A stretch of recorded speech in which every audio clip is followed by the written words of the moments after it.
Semua karena anugerah-Mu hari ini ada.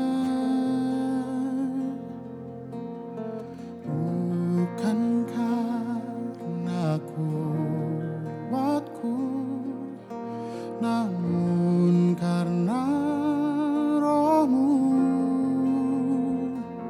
Ku bawa hatiku, penyembahanku, ku semakin berkurang, Yesus makin bertambah. Mengikut Yesus, itulah kesukaan hatiku. Ku lepas semua hakku untuk mengenal kehendak-Nya di hidupku. Mengiring Yesus, itulah kekuatan hidupku. Ku yakin anugerah-Nya mampu jadikanku hamba yang berkenan selalu.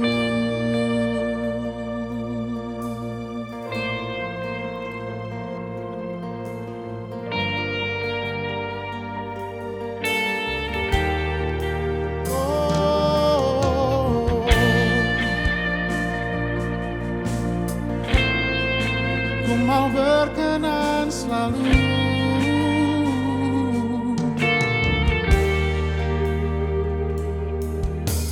Semua karena anugerah-Mu hari ini ada. Bukan karena kuatku, namun karena Roh-Mu. Ku bawa hatiku, penyembahanku, ku semakin berkurang, Yesus makin bertambah.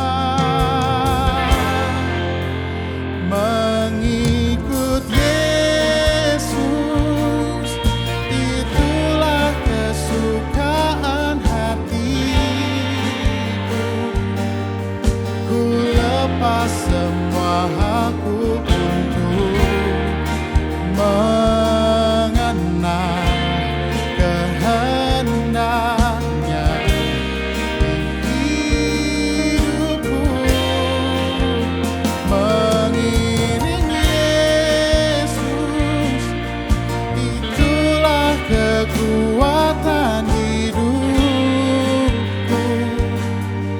Ku yakin anugerah-Nya mampu jadikanku hamba yang berkenan selalu.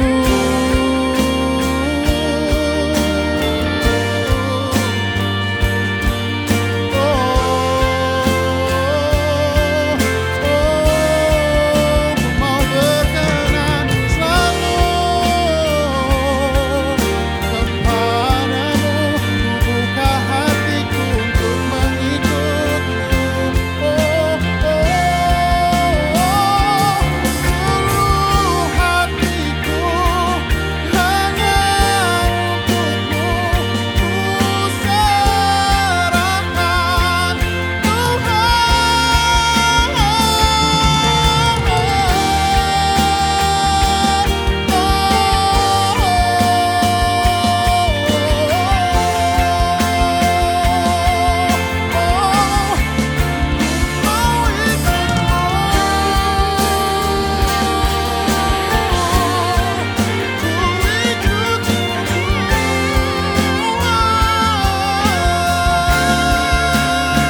persembahanku,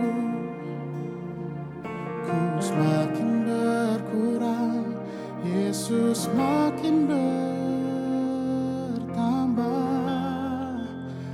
Mengikut Yesus, itulah kesukaan hatiku. Ku lepas semua hakku untuk mengenal kehendaknya di hidupku. Yesus, itulah kekuatan hidupku. Ku yakin anugerahnya mampu jadikanku hamba yang berkenan selalu.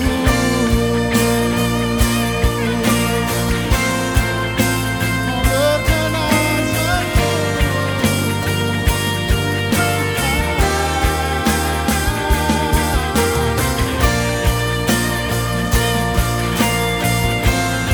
selalu.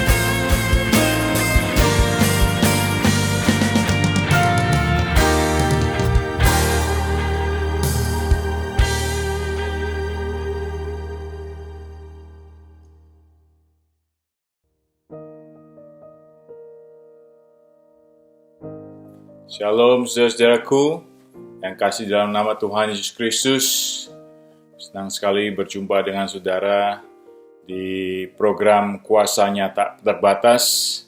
Saya berterima kasih kepada Gereja Betani yang telah mempercayakan saya untuk mengisi Kuasanya Tak Terbatas.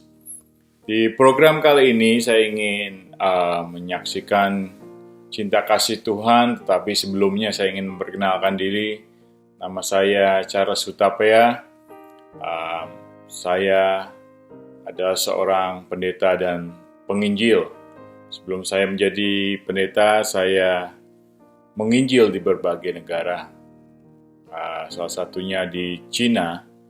Saat kami ke Cina, saya mengalami yang namanya dideportasi ya, karena saya membawa Alkitab dan tinggal di sana dan bersama keluarga semuanya. Pada tahun 2008 kami sekeluarga menetap di Salatiga. Kenapa kami memilih Salatiga? Karena tempatnya yang cukup sejuk dan toleransinya tinggi, sehingga kami memilih Salatiga. Dan pada saat kami tidak menginjil lagi, maksudnya dideportasi dari Cina, kami membuka suatu restoran yang namanya Koinonia. Dan restoran itu adalah restoran yang didedikasikan oleh seorang Muslim yang waktu itu saya muridkan di Amerika, dan dia mempersembahkan suatu coffee shop yang namanya Koinonia. Pada saat hari ini saya ingin menyaksikan cinta kasih Tuhan, di mana firman Tuhan berkata, serahkanlah segala kekhawatiranmu kepadaku. Pada saat tahun yang lalu ya, satu keluarga kami mengalami yang namanya tidak menentu, dalam arti karena COVID-19, sekolah tutup dan banyak perubahan. Tentu bukan saya saja yang mengalami perubahan itu, tapi saudara-saudara juga mengalami perubahan. Ya, banyak hal ya, yang kami sekeluarga mengalaminya adalah tidak menentunya sekolah-sekolah anak kami.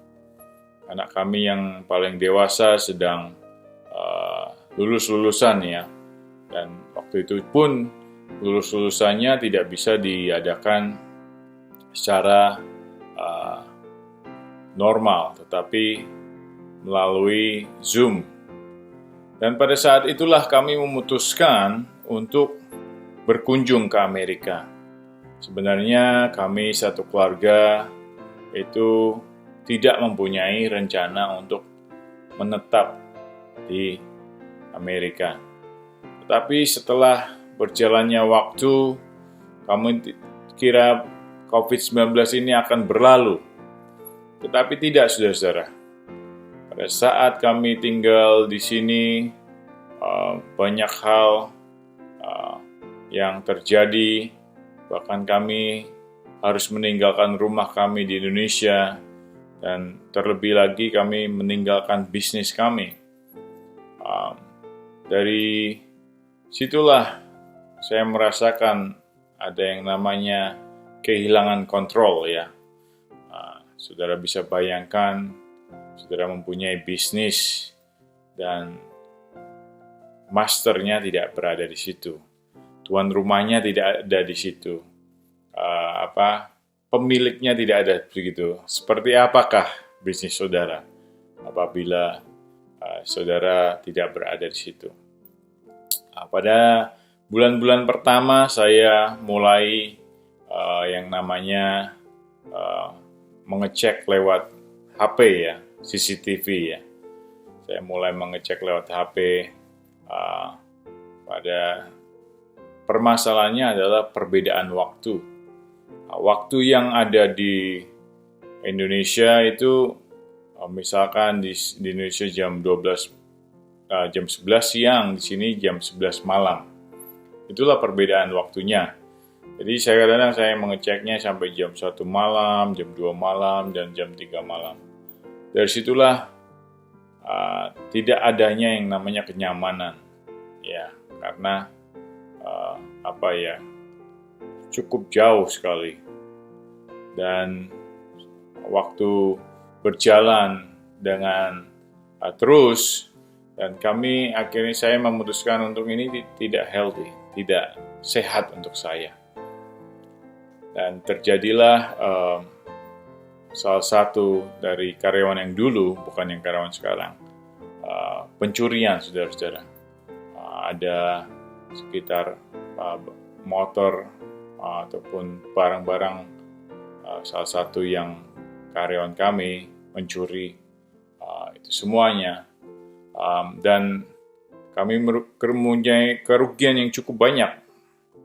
Tapi disitulah bagaimana Tuhan bekerja pada saat kita tidak mempunyai kontrol atau kuasa untuk melakukan sesuatu yang kita punya. Dan disitulah suatu pelajaran bagi saya untuk melepaskan yang namanya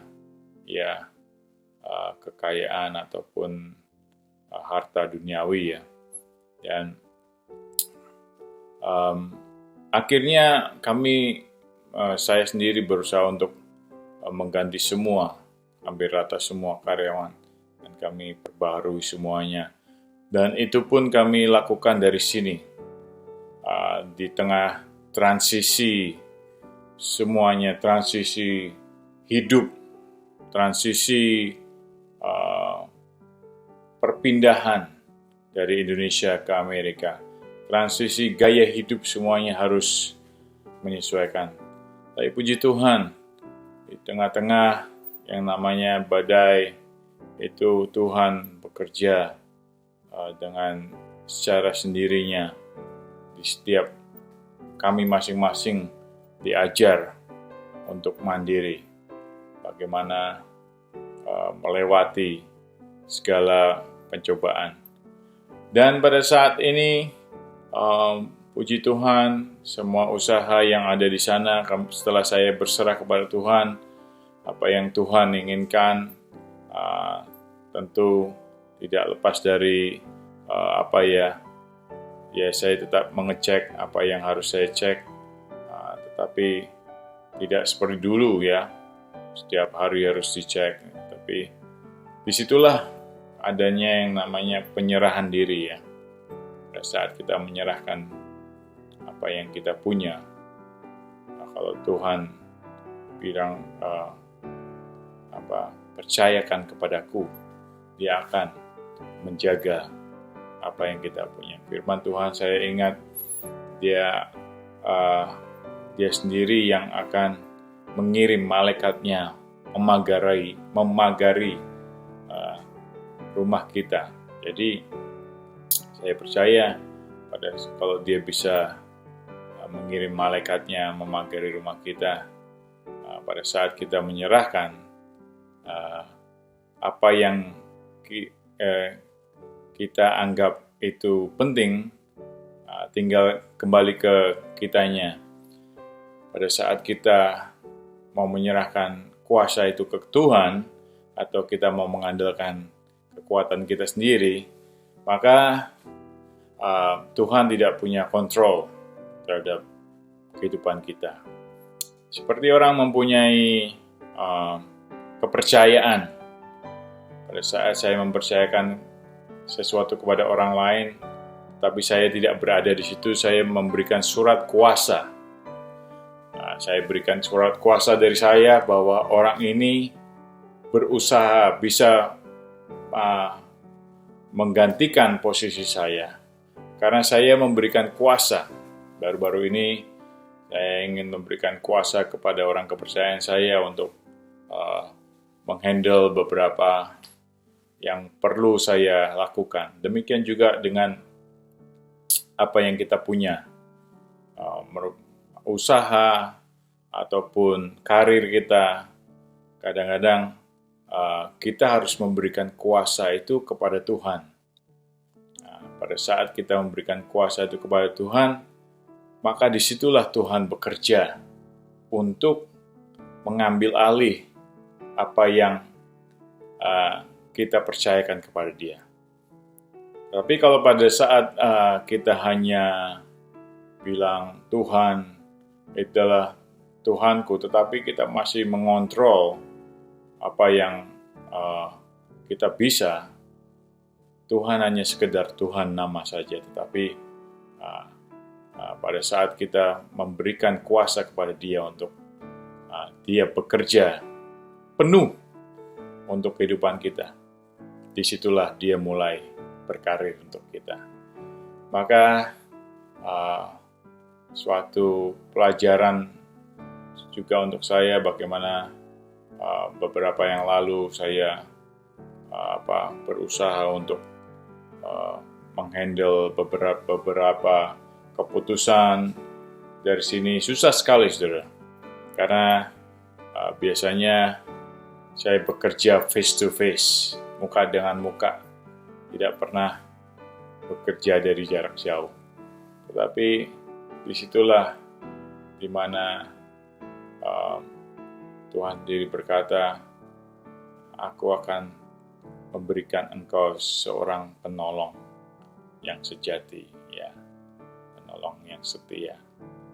Ya, puji Tuhan, saudara-saudara, pada saat ini dengan adanya COVID ini, pada saat kami berjalan hampir 8 bulan, di mana anak kami kuliah di sekolah baptis, di situ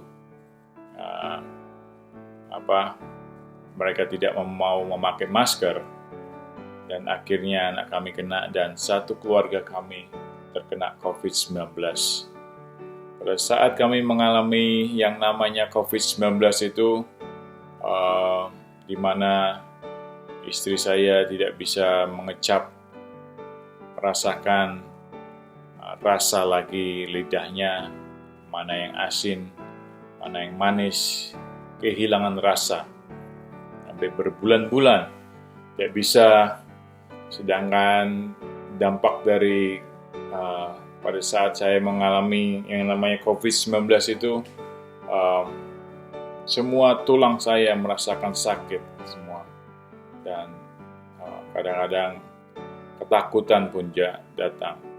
Dan banyak hal seperti ada peperangan di dalam seseorang yang terkena COVID-19 itu.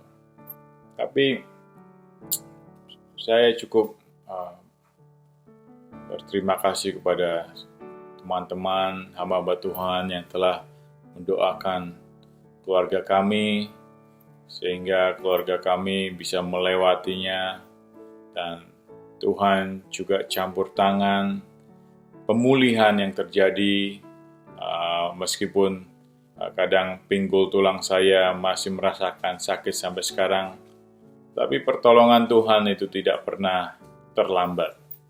Dia selalu memberikan kita pertolongan tepat pada waktunya. Dan pada saat pemulihan itu kembali dan kami mulai hidup normal lagi, dan di sini saya sedang meminta bantuan dalam doa, di mana saya akan melewati yang namanya proses pembuatan green card supaya saya bisa bolak-balik ke Indonesia dan ke Amerika. Pada saat seorang bertanya kepada saya, banyak sekali pertanyaan, mana sih enak tinggal di mana? Di Indonesia atau di Amerika? Tapi di sini cukup tenang ya saudara ya. Ada suatu ayat yang saya ingin akan sharing, Yesua 1 ayat 9, bukankah telah kuperintahkan kepadamu, kuatkanlah dan teguhkanlah hatimu. Jangan kecut dan tawar hati, sebab Tuhan Allahmu menyertai engkau kemanapun engkau pergi. Jadi, dimanapun kita berada, entah kita di Indonesia, ataupun di Amerika, ataupun di negara yang lainnya, dimanapun kita berada, penyertaan Tuhan selalu akan hadir bagi kita. Maka saya melihat bagaimana pertolongan Tuhan mengenai COVID-19 ini yang kami alami satu keluarga. Tuhan menyertai kami melewati segala rintangan di dalam pergumulan-pergumulan yang kami lalui, dan kami percaya bahwa pertolongan Tuhan ya dan amin. Pada saat kami melewati yang namanya COVID-19 itu, kami sendiri tidak mempunyai yang namanya ya teman-teman, ya relasi atau apa yang bisa menguatkan, maksudnya yang physically yang berada di sekeliling sini. Tetapi kata-kata ini berkata Tuhan menyertai kita dimanapun kita berada. Pada saat kita mungkin lemah dan teman-teman kita tidak berada di sekitar kita, percayalah bahwa Tuhan akan menyertai kita. Ya, sekarang ini kami sedang mengambil keputusan untuk apa yang kami akan lakukan untuk rumah kami yang ada di Salatiga. Ya, semoga hikmat daripada Tuhan bisa menyertai kami dan anak-anak kami semuanya. Puji Tuhan, penyertaan Tuhan akan bekerja untuk Anda juga. Demikian kesaksian saya mengenai bagaimana saya bisa berada di Amerika yang tidak terduga, yang hanya berpikirannya sebulan, tau-taunya bisa sampai lebih sekarang dari 1 tahun. Ya, itu adalah campur tangan Tuhan. Apa yang tidak dipikirkan oleh pikiran kita, yang tidak kita lihat, yang tidak kita dengar, itu yang disediakan Tuhan bagi orang-orang yang percaya kepada Dia. Saya tidak berpikir kalau saya akan pindah ke sini. Saya tidak berpikir kalau hidup saya anak-anak saya akan sekolah di sini. Tapi apa yang tidak kita pikirkan, itu yang disediakan Tuhan bagi kita. Jadi kata-kata itu menurut saya, kalau kita kadang-kadang kita ingin sesuatu, padahal Tuhan udah ada 5 step di depan kita. Tuhan sudah mempunyai sesuatu yang lebih dari yang kita pikirkan. Tapi kalau kita malah ngingini, pengen banget, kadang-kadang Tuhan juga bilang, tidak. Karena mungkin dia berkata, saya punya lebih bagus dari yang kamu pikirkan. Yang tidak kita pikirkan, yang kita tidak pernah kita lihat, itu yang Tuhan sediakan. Jadi menurut saya sih, percayakan aja semua cita-cita kita, masa depan keluarga kita. Percayakannya lah segalanya. Karena saya ingat juga firman Tuhan, jangan percayalah kepada Tuhan dengan segenap hatimu. Kata-kata segenap itu tidak segampang yang saya kira ya. Kadang-kadang segenap itu pikiran, jiwa, perasaan, semuanya harus diberikan kepada Tuhan. Jaranglah kadang-kadang kita gampang sekali, ya menurut saya ya, kebanyakan apa yang diinginkan Tuhan itu ada yang harga yang harus dibayar, yaitu ketaatan. Pada saat Tuhan suruh ke sana, kadang-kadang berlawan dengan hati kita. Ya, sekarang ini saya banyak penginjilan kepada orang-orang jalanan, orang yang nggak punya rumah, dan baru kemarin ketemu juga, ya beli makanan sama mereka, ngobrol. Sebenarnya pelayanan kita itu Tuhan sediakan di depan mata kita. Cuman kembali kepada kitanya. Apakah kita itu mau taat sama dia? Karena the true disciple make disciple. Bahasa Indonesianya murid yang betul-betul menjadi murid Tuhan itu memuridkan orang lain. Saudara bisa imajinasi ya, kalau murid Tuhan Yesus itu kan ada 12. Kalau dia nggak mau pergi memberitakan firman, is mustahil.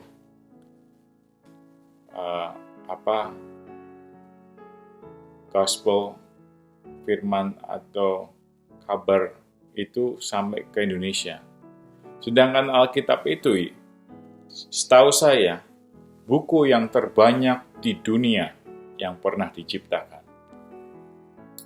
Berarti menurut saya murid-murid itu mereka melakukan dan taat kepada Tuhan. Waktu saya sampai di sini, sebenarnya kami itu tinggal tuh di California ya, saudara-saudara. Pada saat saya tinggal di California itu, mereka mengadakan yang namanya jam malam. Jadi jam 9 tuh nggak boleh, lebih ketat lah. Dan kita mau ngapain, saudara? Jadi setiap bagian itu kayak provinsi lah saya bilang. Itu mempunyai peraturan berbeda-beda. Di sini lebih bebas. Artinya bebas apa? Tidak ada jam malamnya. Karena negara yang maju biasanya negara yang hidup ya, minimal 24 jam.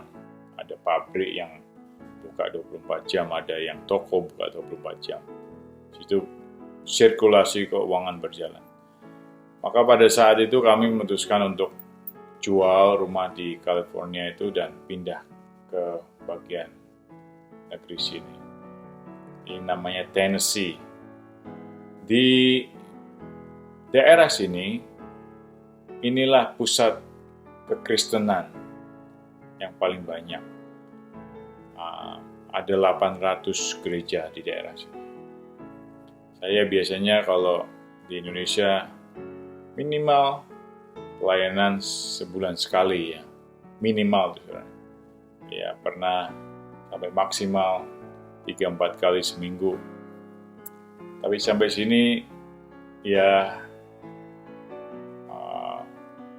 tidak melayani seperti sesuatu yang kehilangan. Kenapa ya? Karena melayani bukan ingin dilihat orang atau show off atau apa. Bahkan waktu kecil saya tidak ingin menjadi seorang pendeta. Saat saya mempunyai kesempatan untuk melayani, itu saya menggali firman lebih lagi, mempersiapkan firman lebih lagi, bahkan betul-betul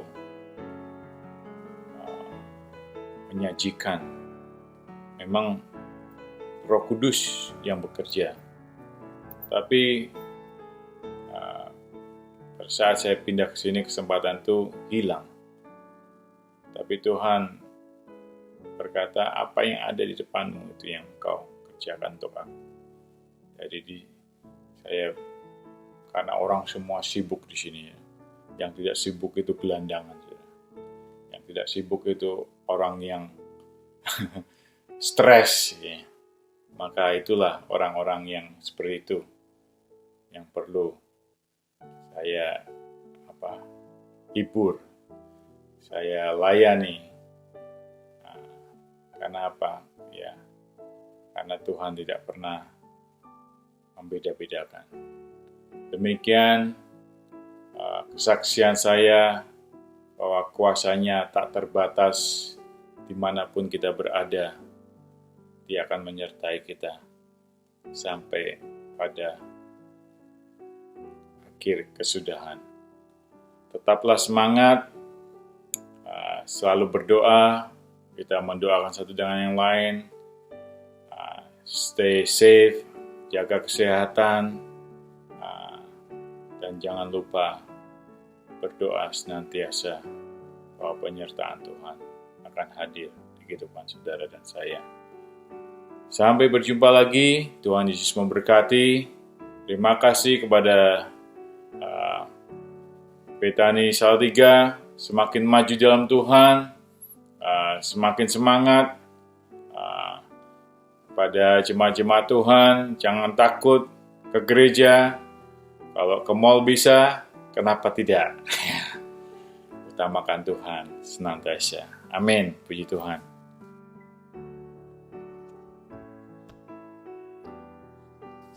Shalom, mempelai Kristus. Kita sudah mendengarkan kesaksian yang luar biasa dari hamba Tuhan, Pendeta Charles Hutapea. Bagaimana beliau mengalami satu pergumulan hidup yang tidak mudah. Mulai perjalanan pelayanan sejak di Cina, kerinduannya untuk terus melayani Tuhan, itu mendatangkan suatu pengalaman hidup yang memperkaya warisan-warisan rohani dalam kehidupannya. Nah saudara, kita melihat bagaimana pergumulan seorang hamba Tuhan tidaklah mudah.